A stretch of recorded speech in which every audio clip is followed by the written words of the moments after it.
And welcome to the Typecast. We're your hosts, Ilana Glypho, and I don't know what's happening, and Katie Johnson. Okay, I mean, that works. Let's start doing it that way from now on. Yeah, this is what happens when I don't have a plan of what I'm going to say and I just let it come out of me. The funny thing is that I literally just asked you, what if we start by just saying this? And you were like, no, let's not.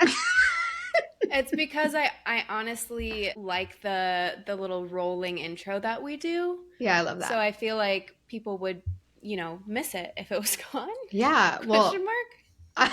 We can't come out the gate being too professional and they're going to be like, what podcasts are we listening to? that's true. That's true. I'm excited though, because we've been talking about kind of doing today's experiment that we're going to talk about for a while. And I'm sort of coming into this blind because Katie did all the research for this. So I'm excited to see what you found. I'm excited to chat with you about it. So, the experiment that we did last month, the month of March, 2025, just to place us all, in the year, was we posted on Instagram every weekday for the month of March. And so we're going to share with you what happened if we hated our lives, if we recessed into a dark spiral If of we went viral. if we went viral. Spoiler alert, no. But I did get a viral cough during the month of March, so kind of. Does that count as virality? I do want to preface a couple things. Yeah, Um, please preface yeah. away. So the first thing is that we did this on our personal pages. We did not do this on our business account because it didn't feel like it would make sense on our business page because we're trying to grow our personal art. We're doing our artwork together, but it's just our business page is a business. It's a brand. And so we really wanted to do that from a place of like Katie and Ilana posting and from an account that's already smaller. And so we did it on our personal accounts. And then we said we would post every weekday. We said no weekends. I personally take weekends off social media because mental health. And so we said weekdays and like giving ourselves some boundaries. And the other thing is that we tried really hard to make it like a low reach. So we didn't have to create new artwork. We didn't have like to do trending reels. There was no guide to what we had to post. It was just post something every weekday for the full month. I think that sums it up. The reason we did it was honestly to test like what happens, if anything, if we are consistent with our posting. Is the algorithm going to do anything differently? Are we going to feel differently? Like what's going to happen to the engagement? And then of course, is anything going to happen with our art businesses? Are we going to get some inquiries, or is it going to be radio silence? So, all of those things were question marks that we had. And I think it ended up being like with the weekdays only, like 21, 22 posts. And so we downloaded all the insights and data and looked through everything at the end. So we'll go through some of those things as well. So let's move right along and talk about what we kind of expected might have happened. We're kind of approaching all of these experiments as if they are real scientific experiments, quote unquote real, where we have a hypothesis at the beginning and we kind of talk about what we think might happen and then we compare it to what actually happened. So, Ilana, what was your hypothesis going into this experiment? I think I expected that like a couple posts would pop off because I had just finished like posting a little more frequently and I had posted one post that did well. And by well, I mean like a normal percentage of my audience saw it and interacted with it in some way, like what you would expect from Instagram. Like it had like 1,500 likes on it or something. And I was like, that seems really good for having like over 30,000 followers. So I was like, all right, like maybe I've got some momentum. Maybe I'm like striking while the iron is hot. So I expected like maybe to see like a bump in followers and like, yeah, just like reminding people that I exist. Maybe we'd get an inquiry or two.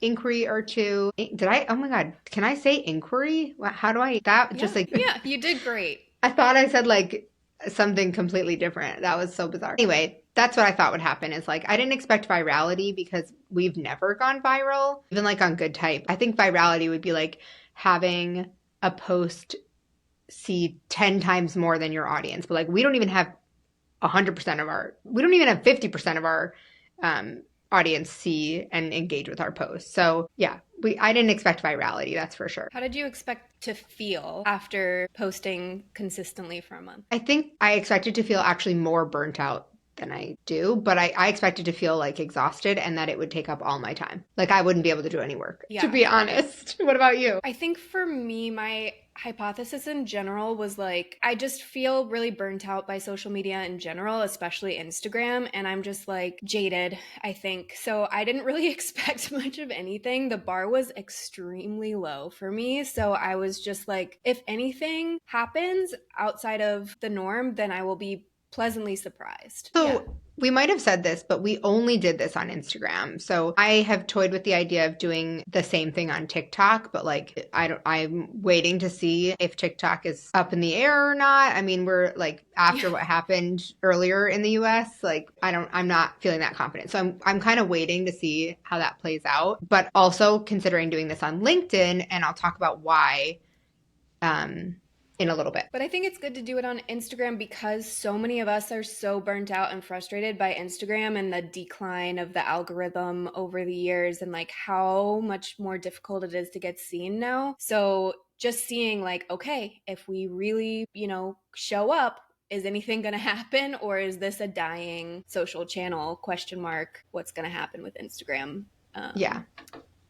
Okay, so we went over the rules. The types of content that we posted varied. I think both of us had very similar posts that we did from the data. 80% of mine were posts, 70% of yours were posts. Then we did like 14 and 16% reels, and then 14% stories for you and 7% stories for me. I wasn't very story forward this month. It's so funny that when I post stories, I view it more as like the old kind of Instagram, and I think a lot of people do, where I actually post stuff about my life there, and then the feed is like very sacred of posting work and stuff like that. I think that stories would be a really interesting experiment on their own because yeah, I enjoy watching people's stories. I love seeing the behind the scenes and like the day to day and like more about who they are as a human. But I get confused too because, I actually this weekend went and did like a mass unfollowing because I'm not seeing the things I want to see in my feed. And I'm on like my own like shout out if you got unfollowed by Ilana. It's like, first of all, it's nothing personal. And I did follow a lot of people on Goodtype if we weren't following them, but I was on my personal because I was trying to like separate because I want to see people I actually like know and talk to, and I want to be able to comment. I feel like I'm just gonna like, I'm getting into it, but I feel like this is important too, is like I'm on my own sort of like less consumption and less screen time journey. And there's like some serious boundaries on that when you work at a job that's completely virtual and relies on social media. So I have been doing more scrolling and engaging intentionally from my desktop, and I bought a brick so I can like block out social media on my phone. And now it's like what's a brick? Yeah, so it's like what's the thing called? Not an NFT, but like the thing that you like can tap your phone to and scan it. You know what I'm talking about? No. Okay, well, basically you tap your phone to the brick. It's like on my fridge, and I can tell it like what to block. So I can be like, block everything. This? Yeah, it's so cool. And so I've been bricked for like 3 days, and I'm like, I can never unbrick. I literally crocheted a purse. Like I did so much around the house. Like I felt so productive, but you can't really why post. Does the brick live on your fridge? Like why? Because, okay, sorry. I just like assumed everyone else knew.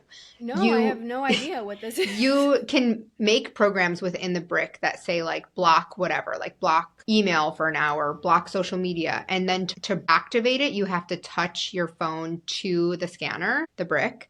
And then to deactivate it, you have to touch it. So they're like, you could put it on the fridge. It's magnetic. You could put it wherever you want. You could put it in your purse if you want. But I put it on my fridge. Why isn't it just like a settings thing that you would do on your phone? I think because if it's on your phone, then you are more likely to get on your phone. Yeah, and so if you actually have to walk, so like I'm upstairs, I'm in bed, and I'm like, I'm gonna scroll. I would have to walk downstairs to the fridge. Doesn't that make it less likely that you? That's what I'm saying is exactly. So I'm like less likely to walk downstairs and unbrick. Whereas if it's on my phone, I would have to like unbrick. I thought you were saying to start the brick. Got it. Yeah. Okay. So you need, I'm a brick virgin, so Oh So my God, that sounds so gross.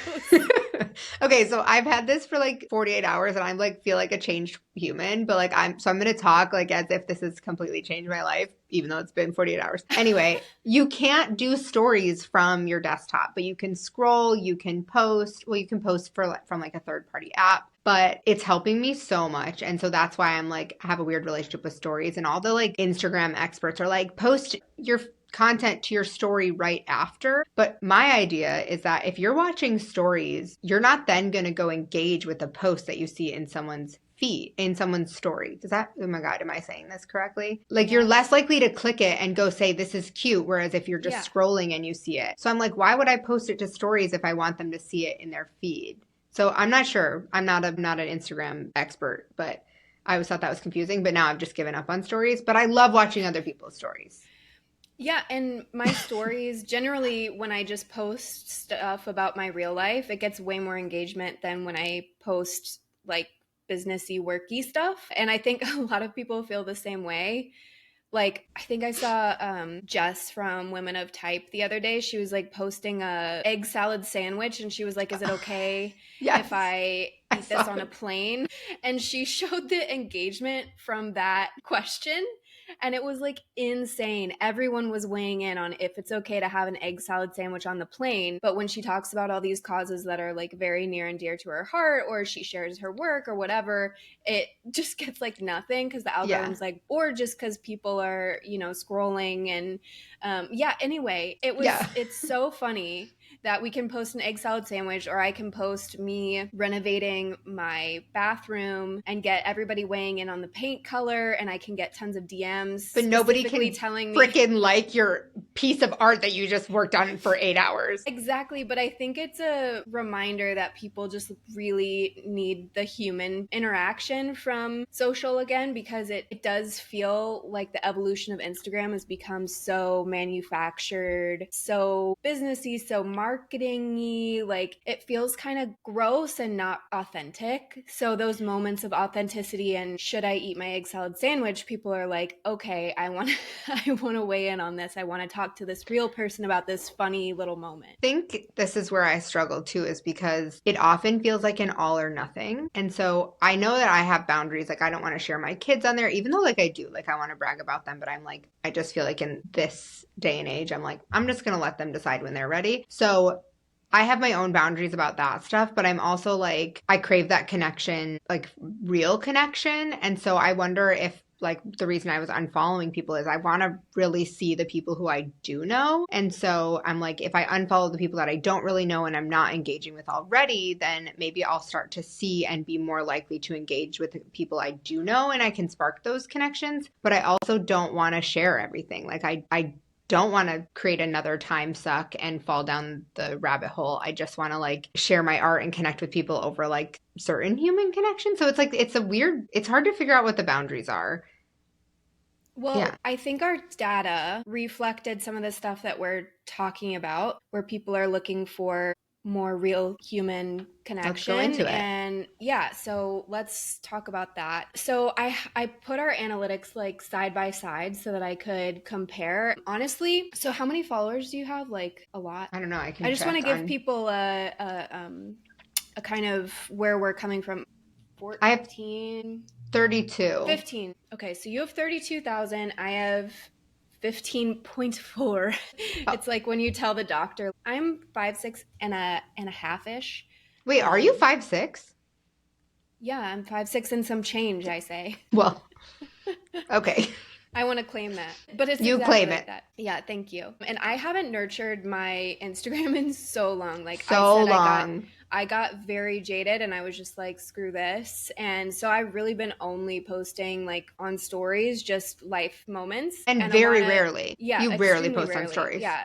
And you have been, how often did you post before this, do you I think? mean, here's what would happen is I would post like 2 times a week for 3 weeks or something like that. And then I would completely fall off the planet again. And then I would only show up on stories if I was in the car wash or had an opportunity to take a gym picture, only because so many people would respond to those two things, whether it's like you motivate me to go to the gym at this hour, or like, how often do you clean your car? And it was just fun to have those conversations. So yeah, I like was not showing up at all. I mean, I was not showing up consistently. I would do it in little spurts. Okay, so that sets the stage. Ilana has more than twice the following that I do on my personal, just so that you understand the context of these numbers. But Ilana kicked my butt on views and reaching accounts. So I had, we can caveat and explain the numbers. I just want to lay them out. But that doesn't mean that like I did better in all. Let me like that's we're getting there. We'll get to that, for sure. But my accounts reached were in the 8,000 range. But that was up 469%. Yes, that's a huge improvement from what I had before when I posted nothing. Okay, and then Ilana reached, so mine was 8,000. Ilana reached, it rounds up to 76,000 accounts. Not individual views, but accounts. So that's a lot. Hers was up 249%. So both of us, I mean, you post more, it works. You post more, you reach more accounts, okay? It's not rocket science, I guess. Wow. I can't believe it. But something that really interested me, and the thing that I concentrated most on when I was looking through these analytics, was out of those people that I reached, 80% were followers and 20% were non-followers. For Ilana, 33% were followers and like 57% were non-followers. So you reached more non-followers than you reached followers. And I see why. Yeah, so do I. Yeah. Okay. But I thought that was really interesting. And now we can get into, did that matter at the end of the day, as far as like how many new followers you got, how many inquiries you got, how many whatever metrics of success? Not really.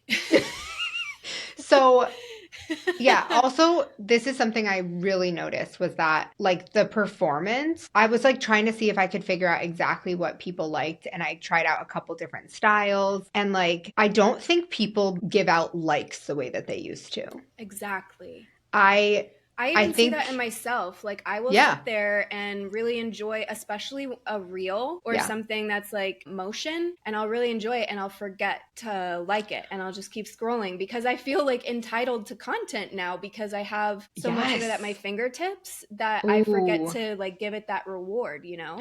I love how you said that. But also, if someone comments or shares or sends, then they're not going to also like or save or whatever. So any engagement is good, whether it's a comment, a like, but like now with over 30,000 followers, I'm getting 80 likes. And I'm like, that's so silly. But I'm also like, for doing it this long and actually looking at the data, I'm like, I actually don't care anymore. Like I genuinely am like, I don't care how many likes it has. Do I want it to get 1,500 likes? Absolutely. Because that tells me that this really, really resonates with everyone who saw it, because if it's resonating so deeply, they're more likely to take an action, and that's like really validating. But when something doesn't perform well, I care less. So I just thought that was so interesting. It's like, it's not about the likes at all. Like it's truly not. Instagram started all about the likes. I don't think you could even save, or I don't know. I can't remember. I don't think you could save or whatever. I know a lot of those things have changed over time. So yeah, people spread out how they interact, and they interact in different ways. But if somebody's saving something or sharing it either to their stories or with another person, like, isn't that way more valuable than a like? Like they're going out of their way to personally spread the word about whatever it is you're saying. That's an interaction I would objectively prefer. So it's interesting to think about it that way. But if we're looking at interaction types comparatively of like our experiment, you got like 3,600 likes. I got 2,600 likes. Which is like a lot for our followings. Like those numbers are close. Yeah.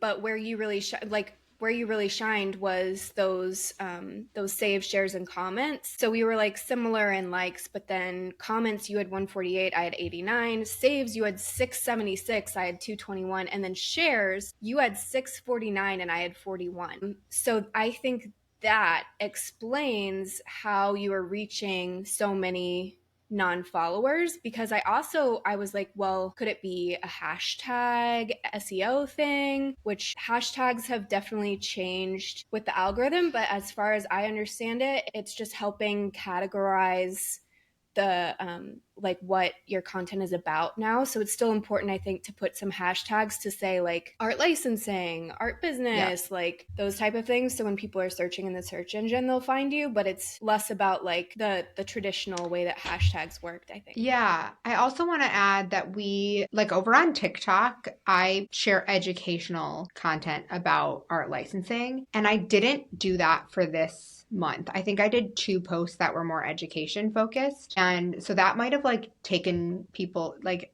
that would be a different follower. That would be someone who's like looking to grow, whereas someone who would be sharing and liking and saving my work would be someone who appreciates the art, whether it's like they're looking for inspiration. And so I really wanted to post more inspirational quotes and like things that make people feel good, because that's the content I like. But Katie really focused on sharing like as a portfolio. And so that's not really shareable content, or like that's savable because like an artist might save it or an art director might save it. But like you don't need 2,000 people to save that for it to like book you a job. Yeah. So I just want to finish out on the hashtag thing, and Yeah. then we'll talk Yeah, more sorry. about this topic. No, you're good. It's all related. The hashtags, I did go in and like look at your top performing posts, and I compared how many hashtags you had for each one Yeah, you're to so see cute. if there was a theme with, because I'm an experimenter, I'm a scientist, so but it was totally all over the place. So Yes. my conclusion was, it has nothing to do with the hashtags. I feel like I could have been more scientific on how I figured that out, but I'm saying it had nothing to do with the hashtags. It was all about the saves and the shares as far as what was propelling you to get seen by non-followers. And also, we didn't go into this with, I literally messaged Katie the day, or we had a call the day that I was going to start it. And I was like, do you want to do this? And we didn't do any prep work. So we didn't like plan the posts in advance. We did not do any hashtag research. We just like put it out there and we're going to analyze it later, which was because we didn't want the mental weight of like, the whole point was to just like see what happens. And I think we really wanted it to be realistic for other people who are in the same situation as us and want to grow want to grow their art business. They don't want to sit there and be social media experts. Right. So what does that look like, basically, is exactly. Kind of, okay, so the saves and the shares and the importance of that was very clear.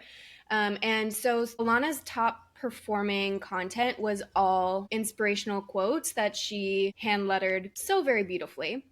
You know what's funny about them? No, I'm not going to like poo-poo on myself, but what's really funny about them is that they're all on the same color background, and they're all except for one, yeah.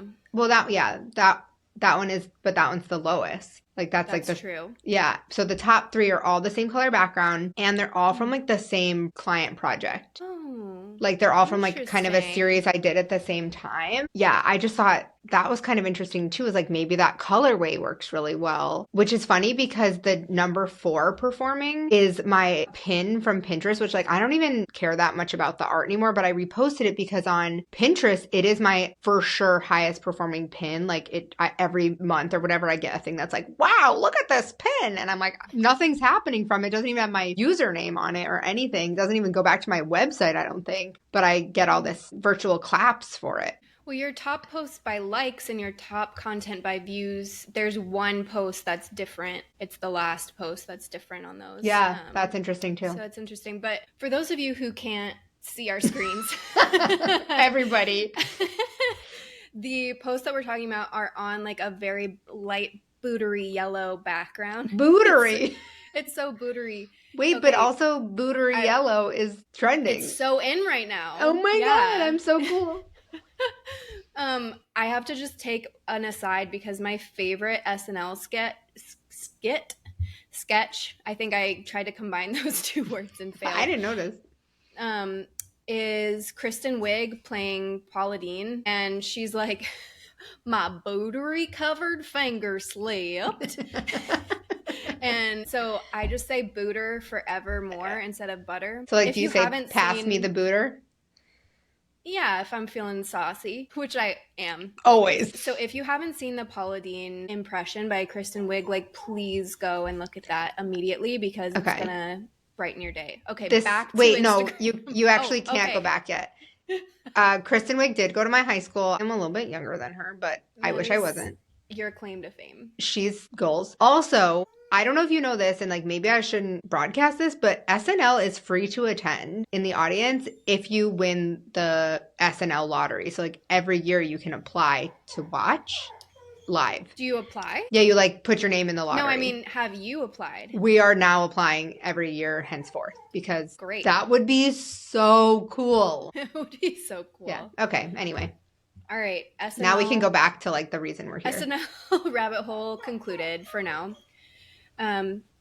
Okay, so it's on a bootery yellow background, and most of them have like pinks and reds, and it just feels bright and springy and citrusy. So that's the color palette that we're talking about. And the other ones are dark. Yeah, and those were the fourth on the list. Your top content by views had a lot of views. Like your top one had 20,000 views. Side note, can you hear my dog crying in the background? I really can. I was literally just going to say, how do I politely ask if your dog's okay? Yeah, no, he looks so sad right now. He's literally laying down on the ground looking up at me with literal puppy dog eyes. Oh my gosh. He wants attentions. Well, it's okay. Me too. Yeah. It's okay. These are the real moments that people want in podcasts, right? Where your dog is crying for your love. Come here, buddy. I'll give him pets while I'm talking. That's perfect. Maybe he'll shut the fuck up.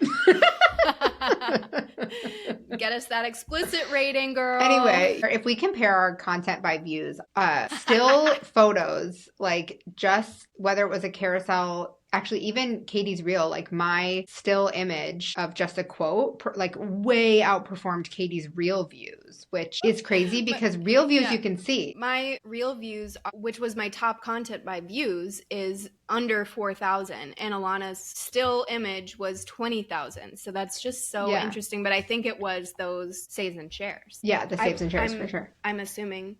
Yeah, I think so. Because if you share it to your stories, I am imagining if someone shares it to their stories, all those views count, maybe? That's what I was assuming as well. Yeah. If anybody sees it, period, it should count. So like maybe people should start groups. I remember this used to be a thing, but like sharing your friends' work to your, not actual like, hey, you share this and I'll share that. But like if you see your friends' work, share that shit. Like every time you see someone you love, just share it. Cause like that was the biggest thing. But I guess the real question, unless you have more, do you have more data you want to go through, or should we talk about like, did anything come of it? I just want to compare my content to yours, just to give people a little bit better of an idea. Okay, so Ilana's inspirational quotes obviously were very savable, very shareable, very relatable for people. I think people want to see something of themselves, to get like, it's part of the human condition to want to get something for yourself, and you're a lot more likely to engage and appreciate it.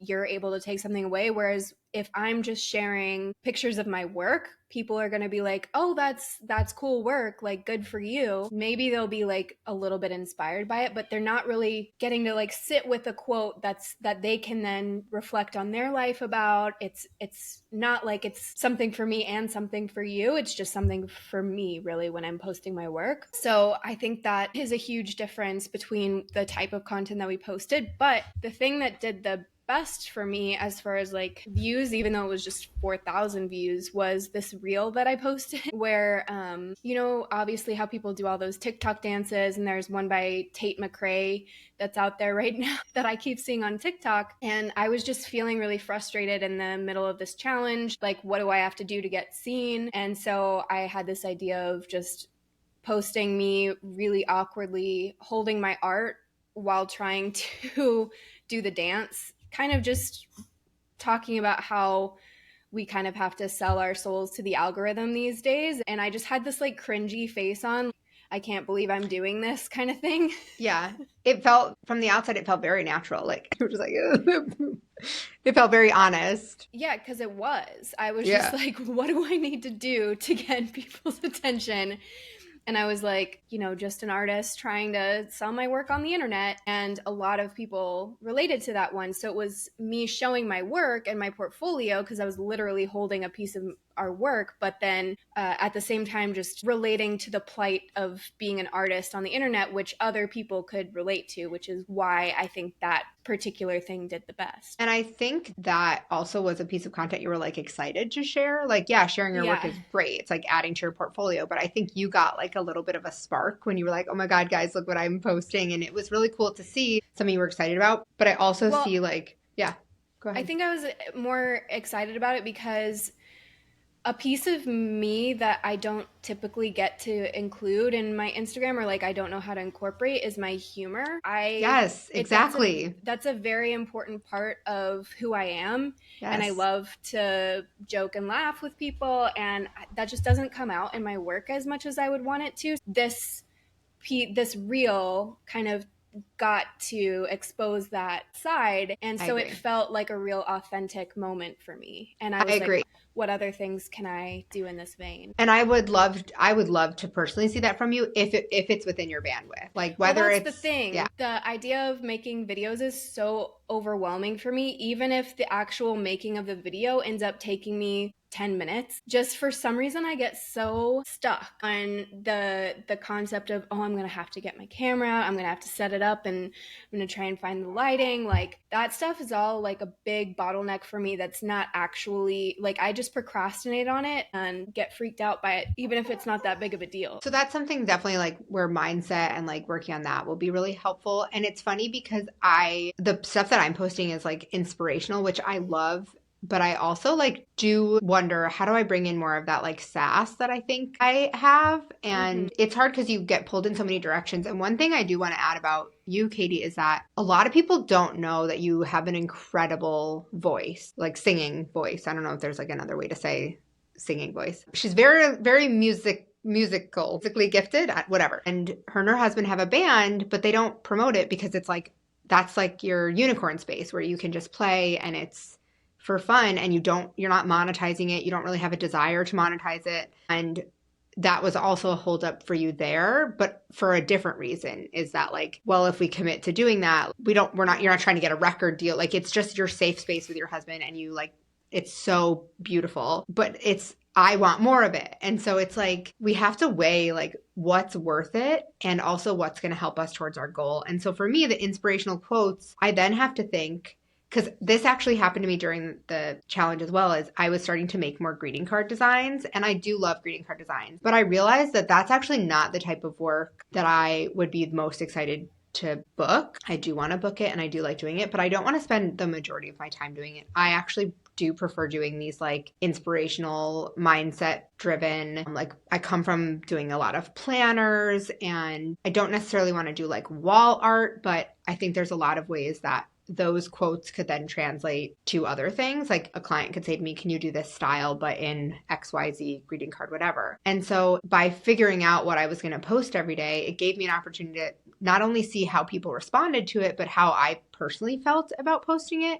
Like you're saying, figuring out like, this is kind of funny. Am I feeling anxious about recording this? Am I feeling good about it? Is it taking up a lot of my time? And so I kind of experimented with like some old work that I felt good about and then some old work that seemed to be like popular. I kind of did a mix and it was really helpful for me to like zoom out. And at the end of it, I was feeling like, all right, well, I'm going to keep trying to go because this is like a good routine. But then seeing the data makes me feel way more validated because I was like, nobody's liking anything, but maybe I should just keep going. And now I'm like, actually, people did like some of it. And like, just because Yeah. this post is not performing at all doesn't mean I should stop. Like 30 days is not very long, but it gave us way more data than if we did it for 1 week. Yeah, but also I think your posts were performing better than you realized because of all the unseen saves The and unseen, shares. right? It's like the likes are the vanity metric, but like behind the scenes, that shit amazing, you know? Yeah. And yeah, how did it translate? Um, Oh wait, we and haven't then even talked about, or no, we did talk about the posts that performed best, but your other posts were like kind of similar. in Yeah, so the second most best performing one for me was the same another vibe? similar vibe that said, "Is anybody out there? Is this thing on?" Because I was also feeling disillusioned on that one and shared that. And so, yeah, people like things that they can relate to, where they feel understood. And then the one after that, as far as likes go, was a greeting card, but it's one that struck a nostalgic chord with people, I think. So Alana had this idea to do a greeting card together that said, "Have a cosmic birthday," and it's featuring cosmic brownies, you know, the brownies that you got as a kid in the cafeteria, and they are like Like little super Debbie's. processed and Yeah. manufactured. Yeah, they're not And actually a brownie. yeah, they're like the perfectly square ones with the multicolor, like hard candy things in it. So I posted that, and a lot of people were like, "Oh my gosh, I remember those." So Yeah. again, it's a piece of my work, but people are having a nostalgic flashback. So a little bit about me, a little bit about them. So I think that's the takeaway, is we talk about this all the time when we're talking about finding like your voice as an artist and your space, like your niche or whatever. We can talk about niches and the misconception of niches all day, but that's for a separate podcast. But basically, you need to find the intersection of what you love and what you're really good at, and then what other people need from you as well and want from you. That is the sweet spot for business, and that's the sweet spot for Instagram as well. So it's really Yeah. interesting to see that play out in real time. And as far as followers, I gained about 350 followers, but I lost 250. And so I ended up with about 0.3% gain, which is a gain over time. And Katie had a 0.4% gain.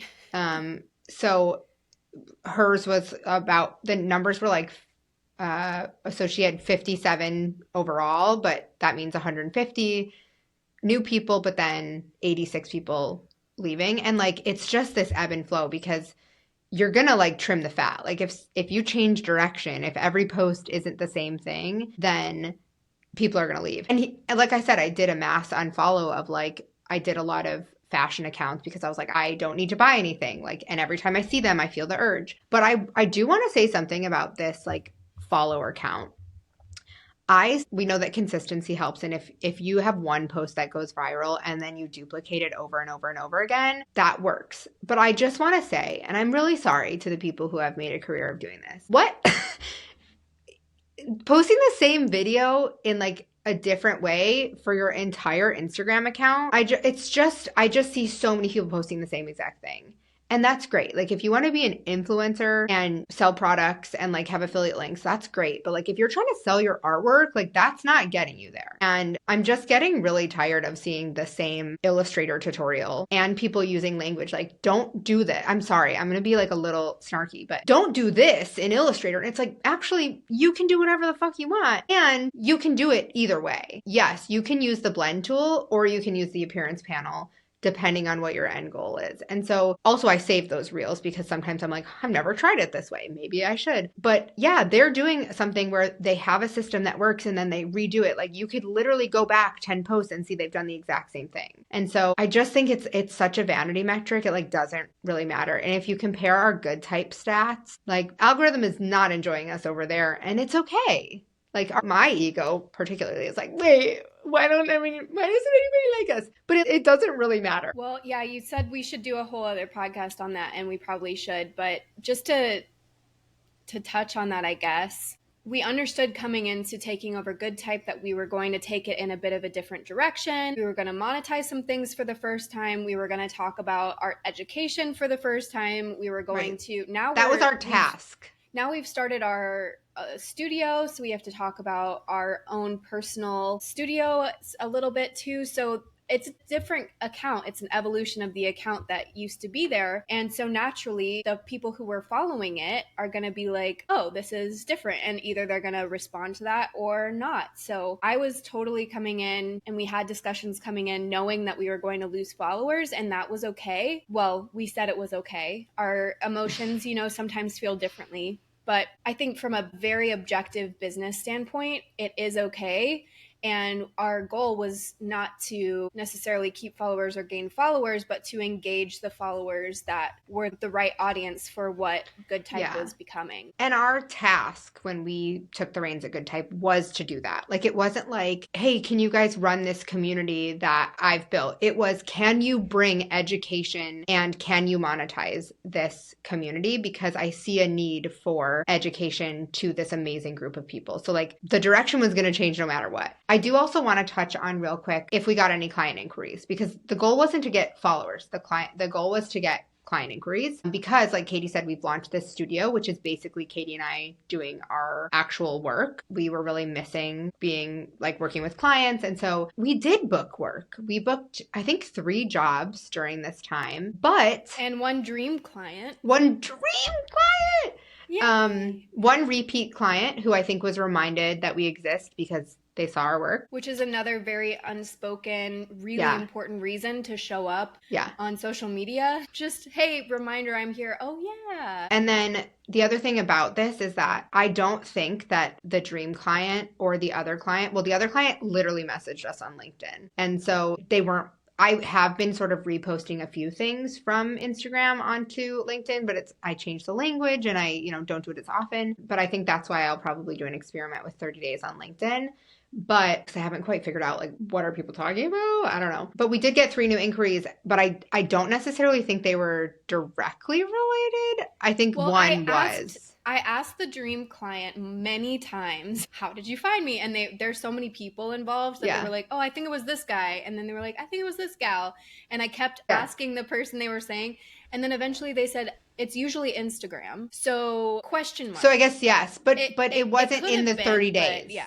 It had been like a saved post probably from a while back. Perhaps, potentially. But it was like 5 posts into the That's true. challenge. So That's it true. is possible. We're just that not they 100% saw it. sure, because I never did get to meet the person who actually recommended me for the job. That's true, Katie, because they probably saw you post something else and they were like, oh, I forgot this. I've saved their work before. I really like it. It could be. We don't know definitively. But either way, yeah. super So cool. I think to like wrap up, are you going to keep posting on Instagram? Great question. I think my burnout feelings didn't go away. I did feel feelings of discouragement. However, I do see the importance of showing up and that it can help, with those inquiries and reminding people. So yes, I think I will keep posting, but I will be more mindful probably about what I post and trying to post in that sweet spot that we talked about, where it's like, it is my work, but it's also something relatable and valuable to other people as well. Yeah.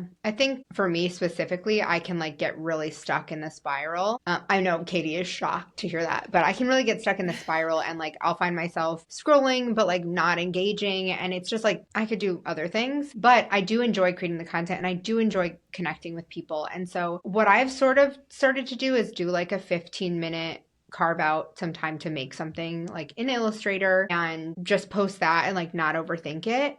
And I'm not really sure if that would book me a job that would be like relevant to the work we're doing, but I'm having fun carving out those 15 minutes for myself. And I've seen plenty of other people grow their following and book really cool jobs from just posting like that type of content where it's like, it doesn't have to be a gallery, it doesn't have to be educational, it doesn't have to be real. It just needs to relate to people. And so I enjoy that because that's the type of content I'm seeking. So I feel like I could do that maybe 3 times a week, maybe twice a week, but also like maybe just whenever I feel like it.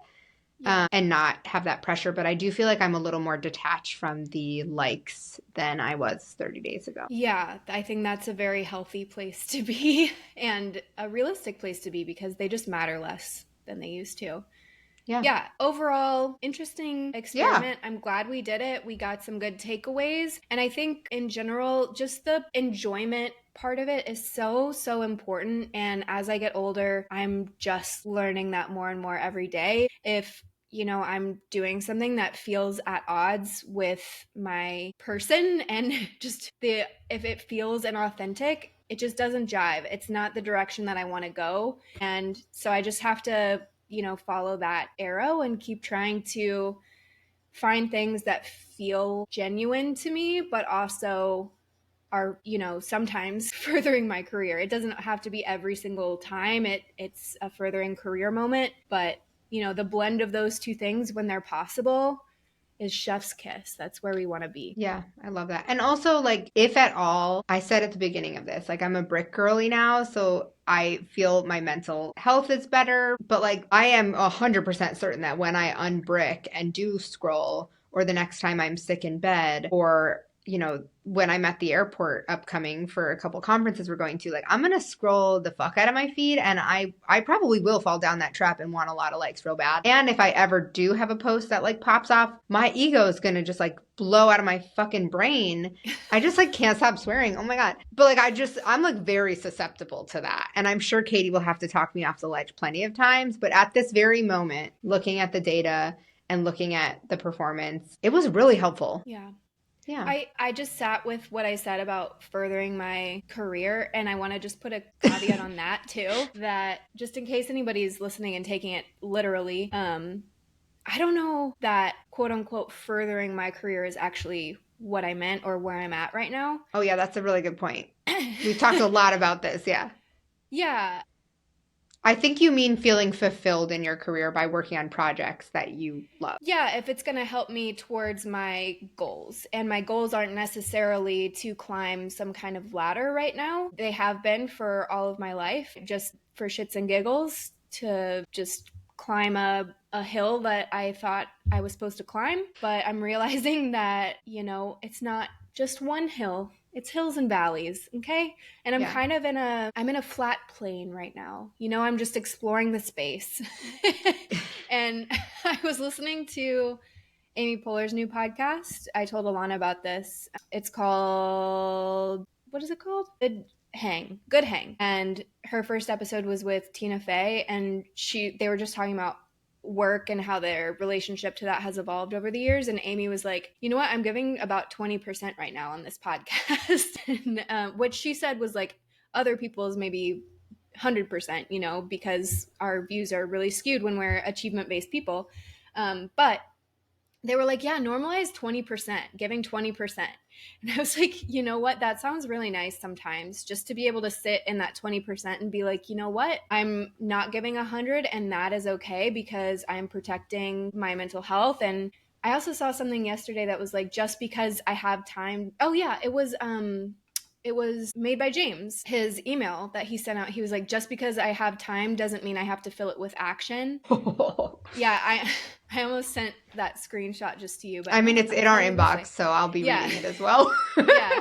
And I was like, yes, yes, yes. That's exactly what Ilana and I have been talking about. So yeah, more on that to come for sure. Because I could get so deep into it, but I just felt like I had to make that caveat because I didn't want to accidentally say, we should all be trying to further our careers and go up that imaginary hill that doesn't actually exist and might lead to nothing. Lead to nothing. Furthering your career doesn't mean more followers, but for Katie and I, but for Katie and I, we are trying to book some new clients because we want to do projects we feel really good about. And so that might mean getting some new clients, and Instagram might be the way and it might not. And so we will find out as time goes on. But yeah, I think the biggest thing for me was we kept this really low stakes where we pulled out old artwork. Like a lot of what I posted and what Katie posted was from like 3+ years ago. We didn't ever say like, I'm going to make this. Yeah, you posted some new stuff too, but we didn't ever say we're making this to post. We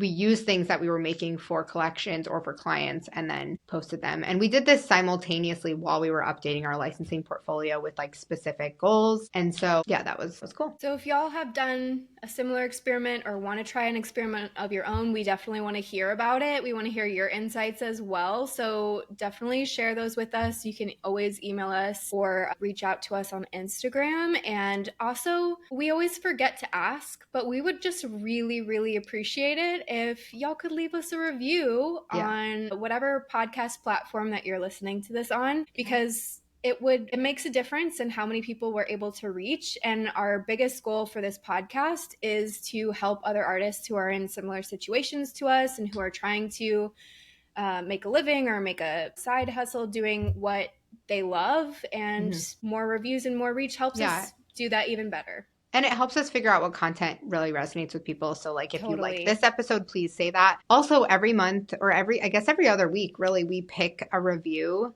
And if we can find the person, which is why emailing us if you leave a review with a screenshot is really helpful, we will pick someone to win something from Goodtype, whether that's a conference ticket or a hat or some stickers or, want access to one of our courses. So we really want to show you how much those reviews are helpful to us. So yeah, leave a review. That would be great. And I guess that's it for now. Yeah, thanks in advance for those reviews.